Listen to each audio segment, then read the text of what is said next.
Hi friends, എല്ലാവർക്കും Mary's വേൾഡിലേക്ക് സ്വാഗതം. ഇന്ന് ഞാൻ ചെയ്യാൻ പോകുന്നത് റൈസ് പക്കോടയാണ്. അപ്പോൾ എല്ലാവരുടെയും വീട്ടിൽ ഉച്ചയ്ക്കൊക്കെ വെക്കുന്ന ചോറ് രാത്രിയാകുമ്പോൾ ചിലപ്പോൾ കുറച്ച് ബാക്കി വരാറുണ്ട്. ചിലർ അത് ഫ്രിഡ്ജിലെടുത്ത് വെക്കും, ചിലരത് വെള്ളം ഒഴിച്ചിട്ട് പിറ്റേന്ന് അത് ചൂടാക്കി കഴിക്കും. അപ്പോൾ ഇന്ന് നമ്മൾ ആ ബാക്കി വന്ന ചോറും വെച്ചാണ് റൈസ് പക്കോട ഉണ്ടാക്കാൻ പോകുന്നത്. അപ്പോൾ നമുക്കിത് എങ്ങനെ ഉണ്ടാക്കേണ്ടതെന്ന് നോക്കാം. അപ്പോൾ ഞാനിവിടെ ഒരു കപ്പ് ബാക്കി വന്ന ചോറ് എടുത്തിട്ടുണ്ട്. ഇനി അത് ഞാൻ നന്നായിട്ട് പ്രസ് ചെയ്ത് കൊടുക്കണേണ്. നിങ്ങൾക്ക് വേണമെങ്കിൽ മിക്സിയിലിട്ട് അടിച്ചെടുക്കാം, പക്ഷേ മിക്സിയിലിട്ട് അടിക്കുമ്പോൾ നമുക്കിത് ഒരു പേസ്റ്റ് പോലെ പോവും. അതുകൊണ്ടാണ് ഞാൻ കൈ കൊണ്ട് ജസ്റ്റ് പ്രസ് ചെയ്ത് കൊടുക്കണേണ്. അപ്പോൾ ഞാനിവിടെ റൈസ് ഇങ്ങനെ പ്രസ് ചെയ്ത് ഈ പരുവത്തിലെടുത്തിട്ടുണ്ട്. ഇനി ഇതിലോട്ട് ഞാനൊരു 3 ടേബിൾ സ്പൂൺ മൈദ ഇടുന്നുണ്ട്.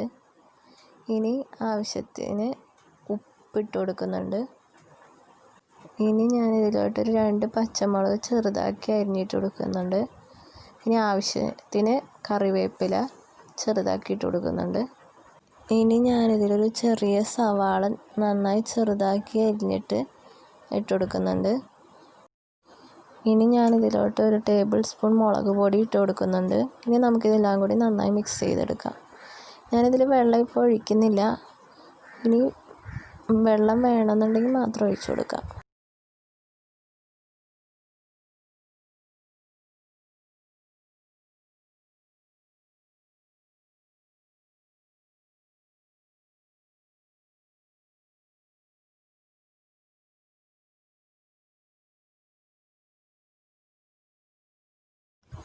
ഞാനിതിലോട്ട് ഒരു ടേബിൾ സ്പൂൺ കോൺഫ്ലവർ ഇട്ട് കൊടുക്കുന്നുണ്ട്. നമ്മുടെ പക്കോട നല്ല ക്രിസ്പി ആയിട്ട് ഇട്ടാൻ വേണ്ടിയാണ് ഇട്ട് കൊടുക്കുന്നത്. ഇനി ഞാനൊരു 2 ടേബിൾ സ്പൂൺ വെള്ളവും കൂടി ഇട്ട് കൊടുക്കുന്നുണ്ട്. നമുക്ക് നന്നായി മിക്സ് ചെയ്ത് കിട്ടാൻ വേണ്ടിയാണ് ഇങ്ങനെ ചെയ്യുന്നത്. ഇനി നമുക്കെല്ലാം കൂടി നന്നായി മിക്സ് ചെയ്തെടുക്കാം.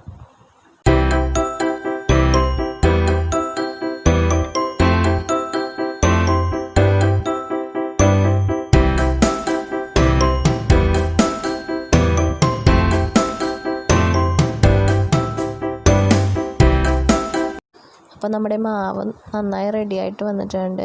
ഇനി നമുക്ക് സ്റ്റൗവിൽ ഒരു ചീനച്ചട്ടിയിൽ ആവശ്യത്തിന് എണ്ണ ഒഴിച്ച് ചൂടാക്കാൻ വെക്കാം.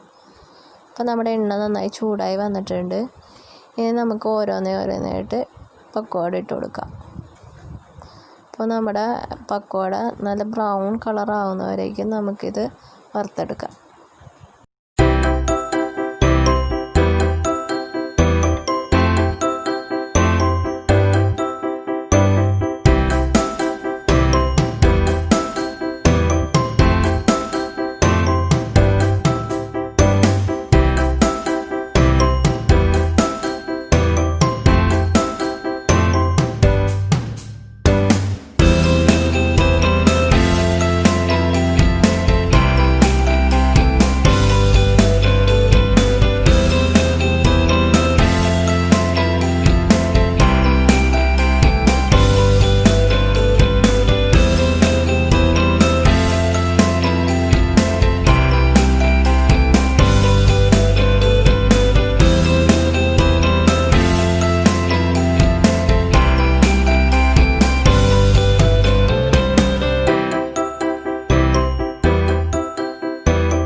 അപ്പോൾ നമ്മുടെ റൈസ് പക്കോട റെഡി ആയിട്ടുണ്ട്. നല്ല ക്രിസ്പി ആയിട്ട് തന്നെ വന്നിട്ടുണ്ട്. അപ്പോൾ നിങ്ങൾ എല്ലാവരും ഇത് ട്രൈ ചെയ്ത് നോക്കുക. ഈ വീഡിയോ ഇഷ്ടമായാൽ ലൈക്ക് ചെയ്യുക, ഷെയർ ചെയ്യുക. പിന്നെ എൻ്റെ ചാനൽ ആദ്യമായിട്ടാണ് കാണുന്നതെങ്കിൽ ഒന്ന് സബ്സ്ക്രൈബും ചെയ്യണേ. അപ്പോൾ വീണ്ടും ഒരു നല്ല റെസിപ്പി ആയിട്ട് നമുക്ക് കാണാം. Thank you.